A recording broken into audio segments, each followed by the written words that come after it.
Welcome to Kansas Ag Report. I'm Ken Rogers.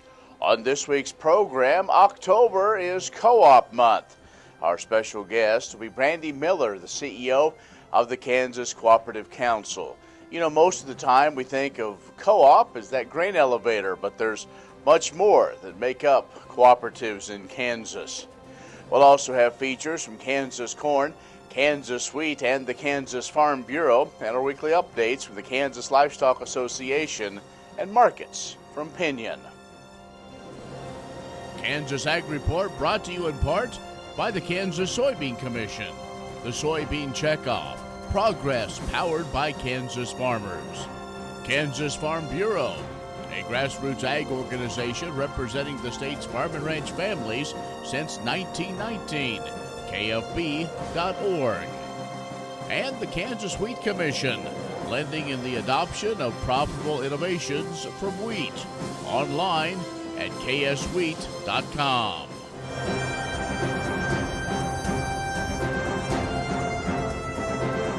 In agricultural news from agview.net, the Kansas Department of Agriculture recently updated its interactive map of Kansas. It shows the economic contribution of agriculture all across the state. It's located on the KDA website. It is an interactive resource that can be used to find the agricultural economic facts for each of the 105 counties in Kansas, as well as a report for the entire state. KDA annually updates the state and county economic statistics that feature 71 sectors of agriculture and ag-related industries' impact on the state's economy.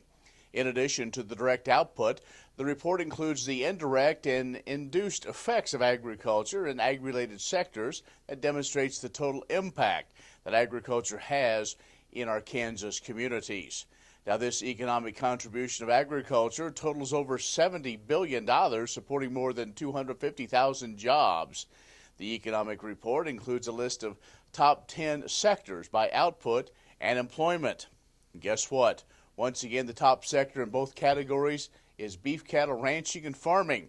That includes feedlots and dual-purpose ranches and farms.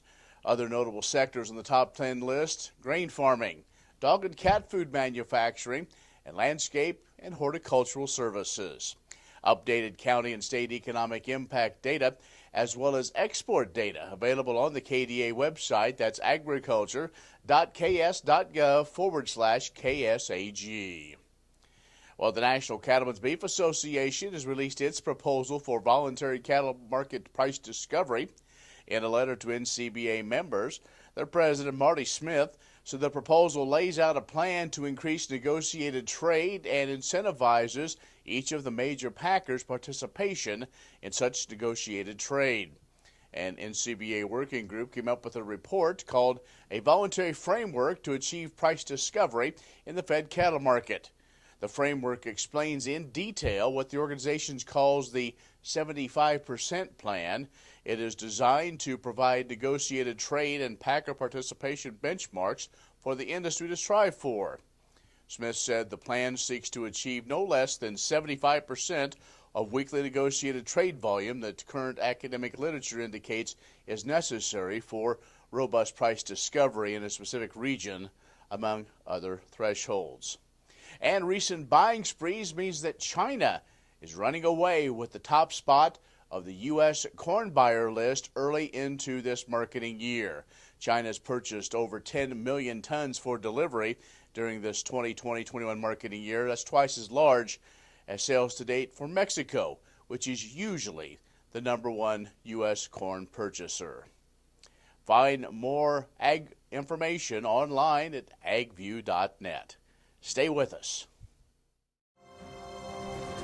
Kansas Ag Report brought to you in part by the Kansas Livestock Association, supporting members' business interests and meeting consumer demands. KLA.org. Oldie Seed Farms, carrying soil-specific seed. Find them on the web at oldieseed.com. That's OHLDE seed.com. And Kansas Corn, building the future at kansascorn.com. Next time you see a beautiful field of corn, reach out and thank the farmers who work tirelessly to raise corn. For livestock feed, renewable fuels, and exports to feed a growing world population.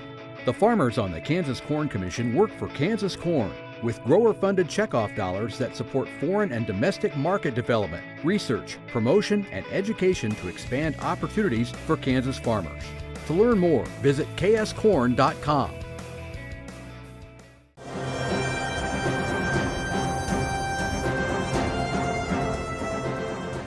And October is Co-op Month in Kansas and around the country. And to talk about that is Brandi Miller, who is the CEO of the Kansas Co-op Council. Hi, Brandi. Hi, Ken. I'm so excited to be with you today. Well, cooperatives play a big role in all our lives, even you may not think about it, from those grain elevators you see dotting the plains of Kansas to things like credit unions and things like cooperative ventures like telephone and internet providers. So, when you look at the cooperative world, what maybe started out as neighbor helping neighbor continues even into 2020. That's absolutely correct. Actually, if you think about even the western half of Kansas, a lot of the amenities that we take for granted, financial access and even electricity and telecommunications, as you mentioned, in addition to our farmer-owned cooperatives, they brought those amenities to the rural parts of the state. And so really cooperatives play a big part in our lives, and oftentimes we don't even know what function they're playing. Well, it is very interesting as we take this time every year to celebrate what cooperatives mean. And one thing I think it's been very interesting is how co-ops have been able to adapt to all the different changes, from technology to the way folks do business, to just folks getting together to find ways to provide needed services. Yeah, absolutely. I mean, if you think about the way the cooperative business is structured, it's that democratic control. And so as an owner, you have a say in how the business is run. And I think that's probably the beautiful thing about why cooperatives have been able to weather these storms, if you will, throughout the many years that they've been present in the state. Is they've just a lot of diversity in the leadership from the owners of the cooperatives. Well, I think, obviously this time of the year, not only do we celebrate Co-op Month, but with harvest, a lot of times we focus, on agriculture co-ops, and it's more than just grain elevators. I mean, you can have all kinds of agriculture co-ops that put together for different, say, fencing supplies or livestock supplies. It's not maybe just those silos that we see all along the road. Absolutely. I think that unless you are an active cooperative member, you may not even understand or appreciate all the different activities that the co-op and services the cooperative can provide. There are some co-ops that own convenience stores across the state of Kansas, as well as agronomy services, tire services. So if you're broke down, they might come and they can bring you a tire. And then, as you already mentioned, those ag retail services, so farm stores to provide feed for livestock, and very active in the 4-H space. So huge impacts in that way. Brandi Miller is the CEO of the Kansas Cooperative Council. We are celebrating Co-op Month here in Kansas. Let's take a break. We'll come back with more in just a moment. The Kansas Ag Report brought to you in part by Kansas Grain Sorghum, growers working together. Learn more at ksgrainsorghum.org. Grass and Grain, online or in the mail, keeping Kansas farmers informed for over 60 years. grassandgrain.com. And agview.net, serving the Beef Belt and Western Corn Belt with reliable and relevant agriculture information. agview.net. Many seed companies claim to offer the latest genetics, but how many have tested those genetics in soils just like yours? The Oldie Seed Know to Grow research program has fully tested the latest seed genetics in soils that are right in your neighborhood. The Oldie Seed Know to Grow program can recommend the best performing hybrids from technologies like Enlist, Extend, and Liberty Link that will optimize the yield and profit of every acre on your farm. Contact Oldie Seed today. Are you looking for Medicare supplement insurance plans? Now is a good time to look at your options with Kansas Farm Bureau Health Plans. A Medicare supplement insurance plan can help cover certain out-of-pocket expenses Medicare doesn't cover. Things like deductibles, co-insurance, and certain limitations that can be costly in the event of an accident or illness. With Kansas Farm Bureau Health Plans, you have options to Medicare supplement insurance plans with 4 levels of affordable coverage and service from an organization known for its commitment serving Kansans. We encourage you to compare our rates. For more information and to get a quote, contact a Farm Bureau Financial Services agent near you or visit kfbhealthplans.com. Medicare supplements insured by Members Health Insurance Company, Columbia, Tennessee. Not connected with or endorsed by the U.S. or state government.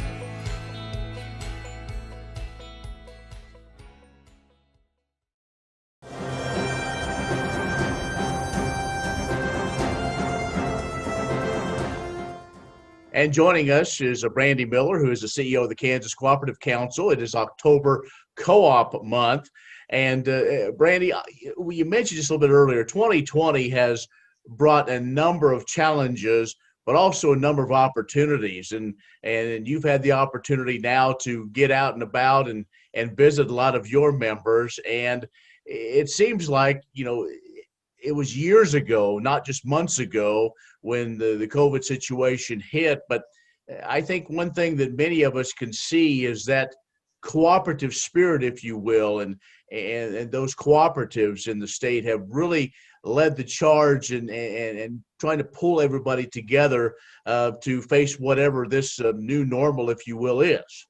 Yeah, absolutely. I mean, I've seen a lot of wonderful things happening across the state, from providing PPE to local hospital and healthcare facilities, providing financial services in the financial cooperative space to help folks that are struggling financially. And so, certainly has been challenging. I don't want to downplay that, but I've really been impressed with how resilient these cooperatives have been and supporting their membership and trying to just, whatever the new normal looks like, just trying to adhere to that and serve. I mean, co-ops didn't close, right? They stayed open. All the cooperative systems in the state stayed open to serve their members throughout COVID. And so I've appreciated being able to work in that space and see the great things that have come out of that.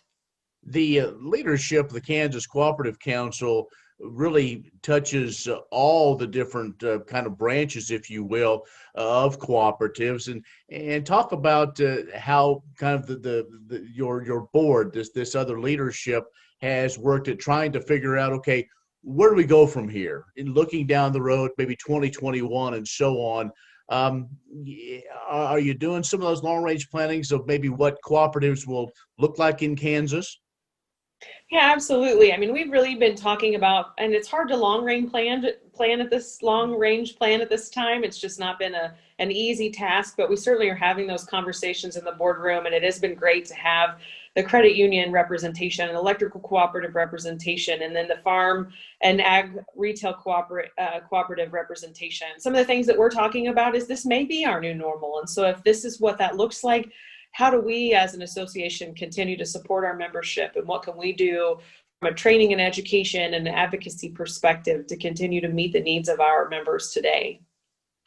Well, Brandi, we sure appreciate your efforts and the members of keeping Kansas Cooperative strong, and we look forward to continuing this celebration, not only focusing on maybe 1 month out of the year, but also just celebrating it year-round. So we appreciate you joining us today. Yeah, thank you so much. I really appreciate it. Brandi Miller, the CEO of the Kansas Cooperative Council, has joined us. Stay with us. We'll have more in just a moment. Grain sorghum is one of the most important cereal crops worldwide, and Kansas leads the nation in its production. Over the years, sorghum has been either exported, used in animal feed domestically, or for other industrial uses. Recently, its use in the ethanol market has seen tremendous growth, with 30% of domestic sorghum typically going to ethanol production. Kansas Grain Sorghum is committed to sorghum research, market development, and education. Learn more at ksgrainsorghum.org. No one plans to get sick or injured. But when life happens, it's important you and your family are protected. Kansas Farm Bureau health plans are there to provide continued health care coverage to meet your needs. Choose from a broad range of individual and family plans. And if you're over 65, we have options for you too. Learn more at kfbhealthplans.com or contact a Farm Bureau Financial Services agent near you.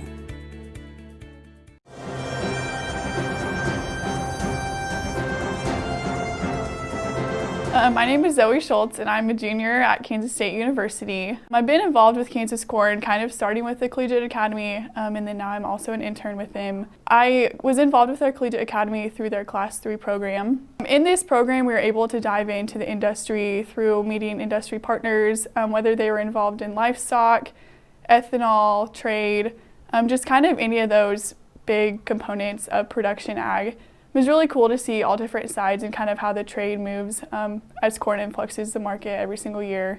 With this program, you get to hone in on some of your leadership skills. One of my favorite parts of the program was meeting Candace. She was with the U.S. Grains Council. And coming from a farm, I really did understand that aspect of it. Now I like to tune into those trade missions. Whether you are planning to go back to your family farm or you're looking to work for a company or organization, leadership groups like Kansas Corn Academy really open your eyes into diversification outside of the classroom, and you get to meet new people. So the application process is really easy. You need 2 references and you just need to be able to discuss on your abilities and what your involvement is in with the industry. Applications can be found on our website.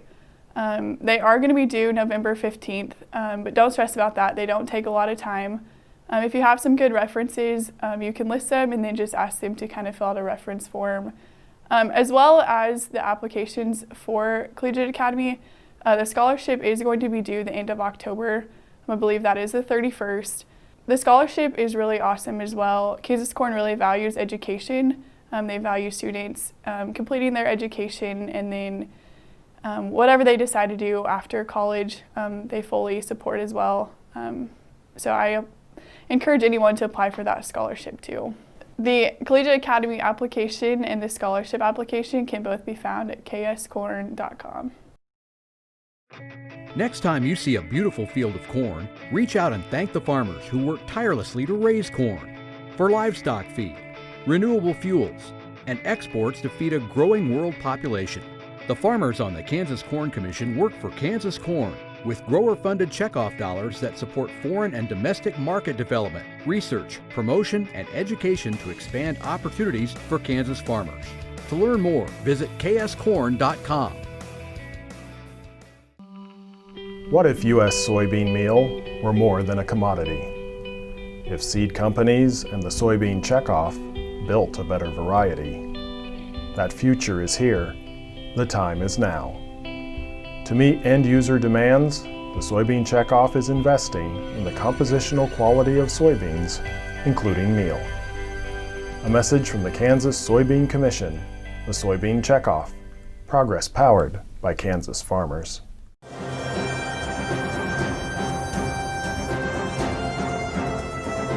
Over the past half-century, Kansas wheat farmers have contributed millions of their own hard-earned dollars toward wheat research through the wheat checkoff.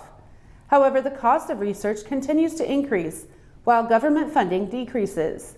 The Kansas Wheat Commission Research Foundation was created to increase research funding above and beyond the resources of the checkoff. And while the checkoff is paid only by farmers, the foundation allows private individuals and all segments of the industry to support wheat research through tax-deductible gifts. The Research Foundation recently announced that its Fields Forward fundraising campaign has surpassed the $2 million mark toward its goal of $4 million by the end of 2021. This was made possible by a number of lead donors, including the Jack and Donna Veneer family, who continued their legacy of giving by donating $1 million to the future of wheat research. Other lead donors include the Mole Family Foundation, MKC, Great Plains Analytical Laboratory, Cereal Ingredients Inc., Robert Hatch, Comark Equity Exchange, Skyland Grain, Graincraft, and ProValue Insurance.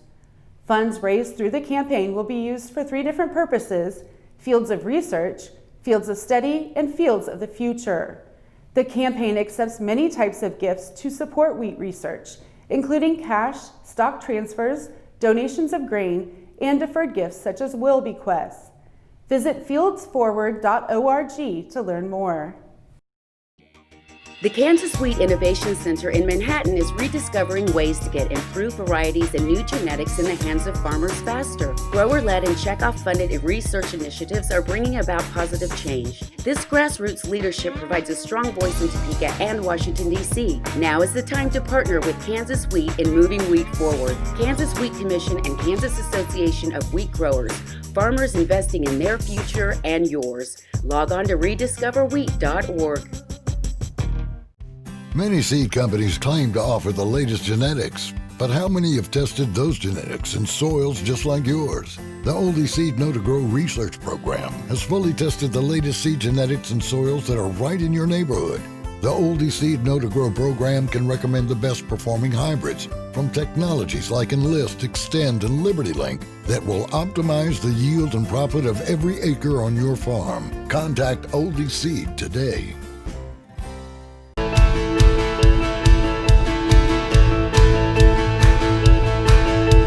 This year's KFB annual meeting will be the 102nd for our organization. And like many things in 2020, it's going to be much different. We all know that we're in kind of changing times, and it's difficult to make changes to a format that we have done, but knowing the safety that was needed, also some of the requirements that are still there and the number of people that can gather together, it was imperative that we change the format for this meeting. This is going to be a great opportunity for members across the state that haven't been able to come to our annual meeting to participate in seeing not only what goes on through our general sessions and the recognition of our members, but also the opportunity to take part in the numerous educational workshops that will be provided, along with some networking opportunities. I think one thing that is going to be really interesting to see is the response that we get from everyone, and hopefully we can have some interactions, but the opportunity for many people to see our newly elected officials is always a highlight. To be a participant in this year's annual meeting, all you need to do is go to kfb.org, and there will be an opportunity for you to register from that venue.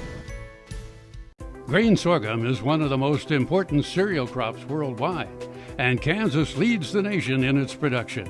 Over the years, sorghum has been either exported, used in animal feed domestically, or for other industrial uses. Recently, its use in the ethanol market has seen tremendous growth, with 30% of domestic sorghum typically going to ethanol production.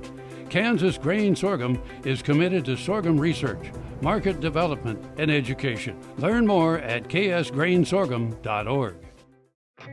Next time you see a beautiful field of corn, reach out and thank the farmers who work tirelessly to raise corn for livestock feed, renewable fuels, and exports to feed a growing world population. The farmers on the Kansas Corn Commission work for Kansas Corn with grower-funded checkoff dollars that support foreign and domestic market development, research, promotion, and education to expand opportunities for Kansas farmers. To learn more, visit kscorn.com.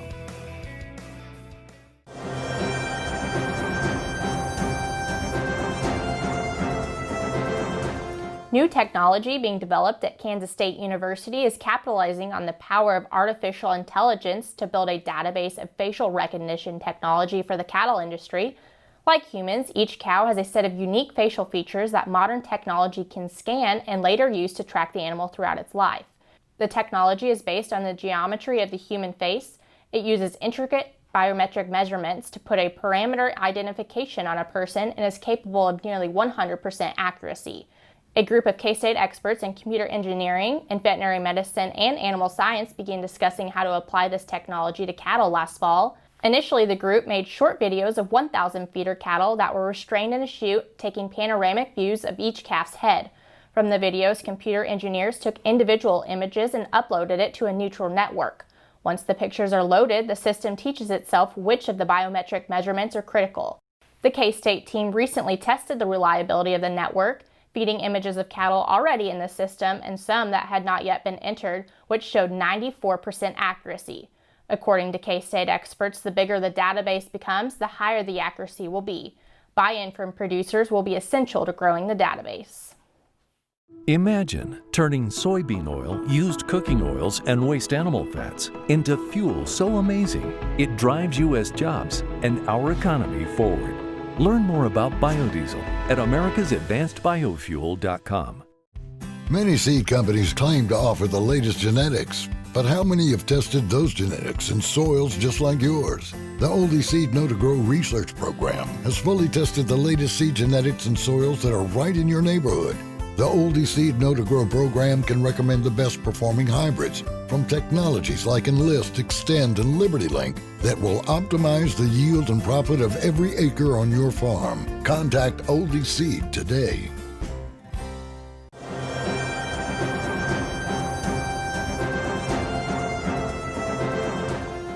Hey guys, Colette here with Pinion, a division of K-Coe Isom. An interesting week in the markets as we continue to grind towards the top range of the markets in corn, beans, and wheat. Corn trading over $4 futures even out to next harvest. Beans pushing that 10.80 mark nearby, but the 21 harvest contract still can't make $10. Wheat is at some of the highest levels of the last 5 years amidst weather concerns in several places. Many people are asking how high we can go or how long we can stay up here. Lots to watch the next couple of weeks. Do we continue to see demand in export sales? What does the dollar do? How about crude oil? How does the election impact the markets? What becomes of South American weather and crop? There's no shortage of news for the grains to trade. Cattle markets, on the other hand, are lower this week. It will be interesting to see the effects of COVID on the cattle market this fall and winter. There are plenty of fat cattle out there to be slaughtered, and people may look to stock up their freezers some more if COVID continues to rise. As we look out ahead over the next few months and evolve our marketing plan, it can be tough to make decisions amidst uncertainty. Give us a call at 888-452-8751 or visit us at kco.com to see how we can help you make the most of market moves and protect your crop. I'm Colette at Pinion, and I hope your harvest is going well. Well, that's our show this week. Be sure to be social with us online at kansasagreport.net or on Facebook at Kansas Ag Report Television Show or Twitter at Kansas Ag Report. I'm Ken Rogers. Thanks for watching. We'll see you next week.